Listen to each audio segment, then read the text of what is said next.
He's forced to use this knowledge to make a living. Hi, welcome. Thank you for watching Sheni B'Chamishi. I'm using a bag, a shopping bag, and a piece of a Band-Aid thing because right now I have a moment that I could actually help you with a beautiful discussion on what is secular wisdom? What did the Rambam study? What does Chaim Miller mean in his book about the Rebbe condoning or not condoning secular studies? I'll get this note out and you'll be set. Give me a second. But it says about Rabbi Akiva that since he entered in peace, he left in peace. And there's an important message here which we can unpackage, we can decode for indulgence in this higher wisdom. The yearning for transcendence, is it a healthy one? And you know, I sometimes question myself whether my yearning for it is healthy enough. And the measure of the health, the wholesomeness. What was the Pardes? Hold on, shut this man. What was the Pardes? Here the man says that the Pardes was this Chaim Dolphin, who wrote a book about the Rebbe turning Judaism in or out or something like that.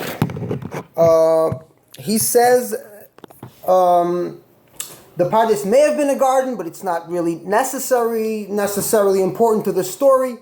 The Pardes was like a library. Like I say in my video, from yeshiva to the library. The Pardes was ancient Gnosticism and Greek philosophy. Basically philosophy. They didn't have science. They didn't have the stuff we have today. Okay. Pardes, he calls it an inspiration. No, it's not an inspiration. Wait, what did I write? I took a note here. I don't remember what the note is about. Maybe higher planes. He calls the Pardes just like Rabbi Wolpe did on Shavuos, the conservative rabbi who I asked him, why don't you go with the consensus of historians that studied the story about the Pardes, Rabbi Akiva ben Azai, Elisha ben Abuyah, and I forgot the fourth guy, and I don't care if I remember it or not. Chaim Miller calls it the higher planes of reality. And then also Wolpe said the same nonsense. What is higher planes of reality? When you're teaching a class, try to explain what you're saying rather than revert to magical words and loaded words. This is not Scientology. This is Judaism. Judaism is a religion known for explaining and understanding. I can't even read my own handwriting. Look at that. A journey for transcendence, he calls that. What is a journey for transcendence? Do you have any example of someone using psychedelics or drugs or davening and praying for many hours with no use of narcotics that happened to become a transcendent and then left the fold or became a heretic of some sort? No, that's nonsense. It's philosophy that makes you become so clever and wise, like Elisha ben Avuya, who rides the horse and tells his student that a baskel came out of heaven and told me not to do tshuva. He's talking to a religious guy that would never change his mind. When I speak to my neighbor, who's a missionary, who's a very old man, he's reaching his 80s, he keeps telling me I need to get baptized. So I explain to him, I mess with his mind. I tell him God said that we have to be baptized again and again, 4 times. And God's God, and heaven, and afterlife, you need to be baptized for the afterlife. I fuck with his brain because he's a religious man and his critical thinking has been shut down at an early age. So, what is a journey for transcendence? What is a heretic? As a Lubavitcher, I grew up, I wasn't educated in many of these philosophical concepts, but one thing I picked up at an early age, I never used the word heretic because anybody can be called a heretic. They called us heresy for messianism. It doesn't make any sense. Just because we believed in a messianic figure and we did something that was heretical, but we were not heretics. We didn't question the original Orthodox rabbinic doctrine. But they called us kfida, apikarsis. Apikarsis was just a guy that allowed women and slaves to be part of his philosophical group. The rabbis did not allow women and slaves to be part of a minyan. So that's why the rabbis didn't like Epicurus, because he was a highly successful guy that taught people how to live and not be afraid of death. Something that the rabbis took great issue with, because the rabbis were usually using threats of afterlife pain as another form of power. History knows that we have military might, muscle, and money. Another form of power is saying, I have your earthly and eternal fate is in my hands, and this cosmic, carrot stick, and be good and you'll be rewarded. Be bad and you will be punished here and forever. Just a threat that all nasty religions use. He doesn't explain what's transcendence. He just spoke about Nadav and Avihu. The Medrash talks about them. The rabbis explain the Nadav and Avihu story about the dangers of alcoholism. Something that was very necessary at the time. If you look at the same time, Islam outlawed alcoholism. Back then, it was very dangerous, and people drank too much, and they didn't know their measurements and all that.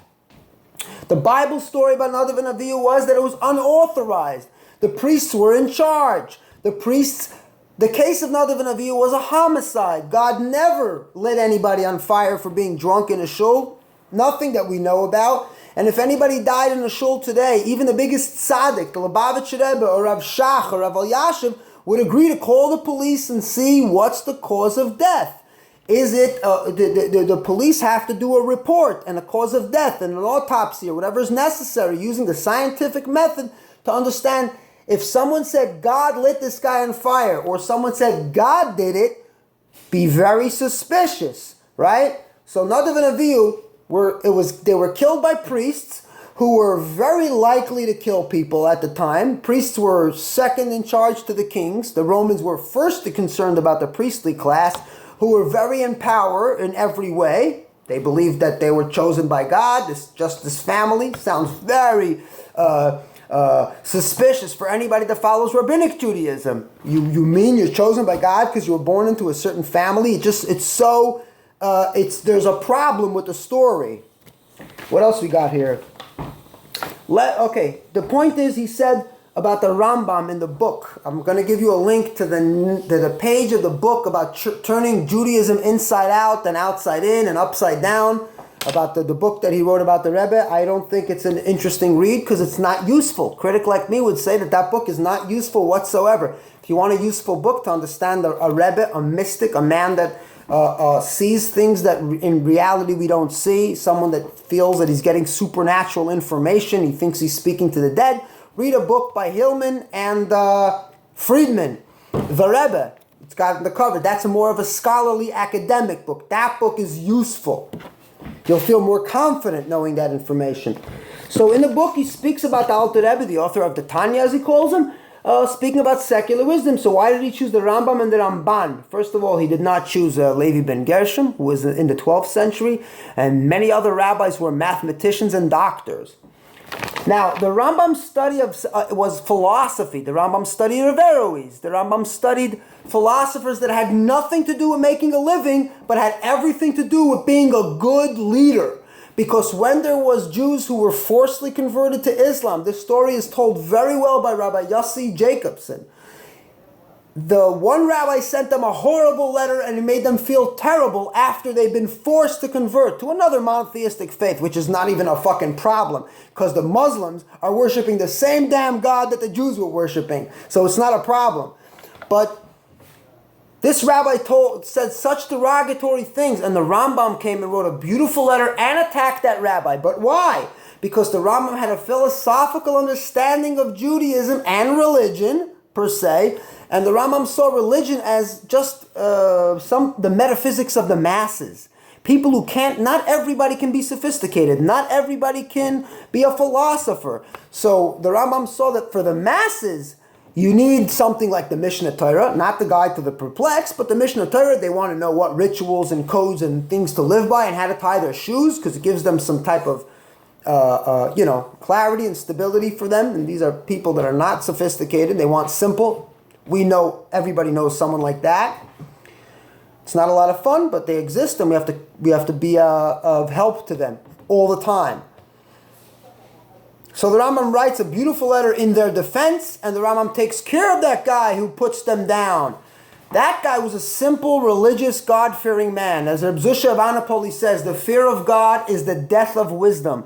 So the Rambam, being a doctor, had nothing to do with his studies of philosophy. The Rambam lived as an observant Jew.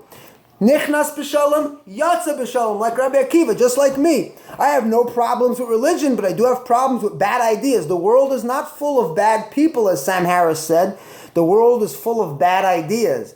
So, I from my personal study of philosophy, I'm a better religious Jew. If I want to be, I can give Shalom Aleichem to a hardcore Briske Bacher. I can give Shalom Aleichem to a hardcore Mishachist on Shlichus and Timbuk fucking 2. And I can give Shalom Aleichem to a guy and tell him, I'm not a religious man. I'm a humanist. I can coexist with you and understand you because I'm not going to sell you some supernatural truth from 11213 zip code. So, I literally wrote this on a bag, like the Tzemach Tzedek used to have papers by every window just in case he had a thought and he had an opportunity. And Russians are known to be opportunists.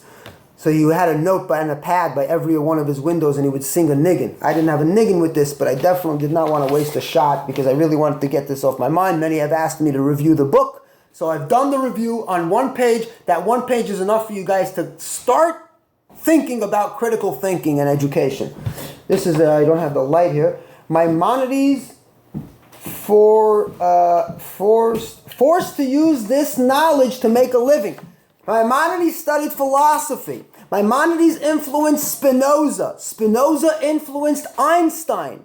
Maimonides' medicine is, first of all, it's not modern medicine, it's not Western medicine, but it was very good for the time. It was the best medicine they had. But Maimonides did not just study medicine, he studied philosophy, and that philosophy has lived till today. Maimonides has given us the first text for secular Judaism. I'm a proud secular Jew. It's not something I do to shtech anybody. When I say I'm a secular Jew, it's such a beautiful thing. I feel like I'm one with Spinoza and Einstein. Spinoza gave us separation of church and state, something very beautiful. Einstein, what did he give us? Einstein was not just a physicist, matter in motion, gravitational laws. Einstein was also a philosopher. In the 1920s, when it became known that Einstein is a genius, a New York rabbi wrote a letter to Einstein asking him, what do you believe? Everybody wanted to know, what does he believe? And he said, I don't believe in that anthropomorphical God. Einstein believes in the God of the Rambam. He doesn't, it's not this man in the sky. It doesn't watch and see what you do and count and take stock of your actions. It's, well, you might not like that because you want a God that sends you to heaven and sends your enemy to hell, but too bad, Bubby, fuck you. So,